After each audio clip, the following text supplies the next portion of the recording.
நம்மள ஒரு சிலர் பார்த்துட்டிங்கன்னா மல்டிபிள் கோல் இல்லைனா மல்டிபிள் திங்ஸில் அவங்களுக்கு இன்ட்ரெஸ்ட் இருக்கும்.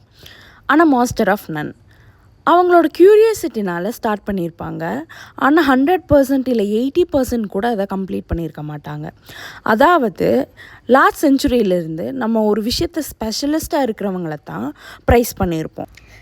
இதுக்கு பேர் தான் ஐ ஷேப்டு பர்சன்னு சொல்லுவோம். But it's not anymore. ஏன்னா வேர்ல்ட் இஸ் சேஞ்சிங். இதுக்கு ஆப்போசிட்டாக என்ன சொல்லுவோன்னா டேஷ் ஷேப்டு பர்சன். அதாவது இவங்களை எப்படி சொல்கிறதுன்னா knowing little things about everything but there is no foundation இருக்காது இவங்கக்கிட்ட. ஸோ இதனால் என்ன ஏற்படும்னா ஆன்சைட்டி ஏற்படும். ஏன்னா எதுலேயுமே கிரவுண்ட் ஒர்க் இருக்காது. ஸோ அவங்களுக்கு எதுலேயும் பேஸ்மெண்ட்டாக எதுவும் தெரியாது. அதனால் அவங்களுக்கு ஆன்சைட்டி ஏற்படும். பட் எல்லாத்த பற்றியும் இவங்களுக்கு கொஞ்சம் கொஞ்சம் தெரியும்னு சொல்கிறாங்க. அடுத்த ஷேப் என்னென்னா எம் ஷேப்டு ப்ரொஃபஷ்னல். அதாவது இவங்கள பாலிமுத்துன்னு சொல்லலாம். இவங்க எப்படின்னா முதல்ல ஒரு பில்லரை ஸ்டார்ட் பண்ணுவாங்க.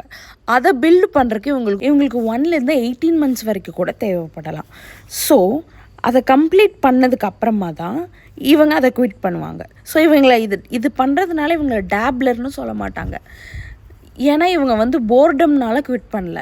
அதை 80% நல்லா ஸ்ட்ராங்காக லேர்ன் பண்ணதுனால தான் குவிட் பண்ணுறாங்க. So it's like a graduation for them. இவங்க mind is a high output idea factory. So நமக்கு நல்லா நிறையா ஐடியா நமக்கு ஸ்டோர் ஆனதுக்கப்புறம் அதை நம்ம ஃபினிஷ் ஆஃப் ஆனதுக்கப்புறம் நம்ம மூவ் பண்ணணும். அப்படி மூவ் பண்ணல அப்படின்னா அது ஓவர்லோட் ஆயிரும். ஸோ ஐடியா வரும்போதே எல்லாத்தையும் ஒரு நோட்ஸில் நம்ம நோட் பண்ணி வச்சு தேவைப்படும் போது அதை யூஸ் பண்ணிக்கணும்னு சொல்கிறாங்க.